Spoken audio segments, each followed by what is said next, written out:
Ah, quand la gendarmerie m'a dit qu'il était décédé, j'ai répondu tant mieux, parce que je lui aurais pas fait de cadeau.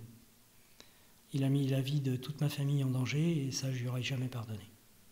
Surtout vis-à-vis des enfants. S'en prendre à une gamine d'un an et demi, non, ça passait pas ça. Et puis maintenant qu'on a découvert tout ce qu'il a fait, non, je pense que c'était la meilleure des choses qui pouvait arriver. Il avait déjà menacé plusieurs fois de suicide, mais bon, il en parlait, mais généralement les gens qui en parlent le font pas.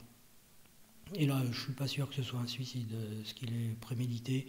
Il voulait se venger de ma belle-fille. Je suis persuadé que si, au lieu de ma compagne, c'était ma belle-fille qui était sortie la première sur la terrasse, il n'aurait pas hésité à lui tirer le harpon. Et le pire, c'est que si c'était un des enfants de ma belle-fille qui était sorti, il aurait été capable de le prendre et de le maltraiter pour faire du mal à ma belle-fille. Mais manque de peau, il est tombé sur moi. Et j'ai réagi sans réfléchir d'ailleurs. Mais ça l'a déstabilisé. Et puis après, j'arrêtais pas de lui parler, de lui parler de sa fille, de lui dire qu'il gâchait tout. Et je pense que ça l'a perturbé sur le coup. Après, comme il est resté seul longtemps dans la maison, il a dû mûrement réfléchir à ce qu'il pouvait faire. Déjà, s'il a trouvé le scotch pour attacher la petite, c'est qu'il a bien fouillé dans la maison.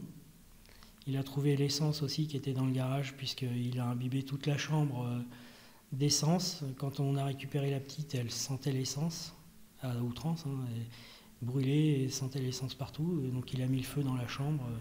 Apparemment, d'après ce que nous ont dit les gendarmes, il se serait immolé par le feu avant de sauter sur le gendarme pour le blesser à la cuisse.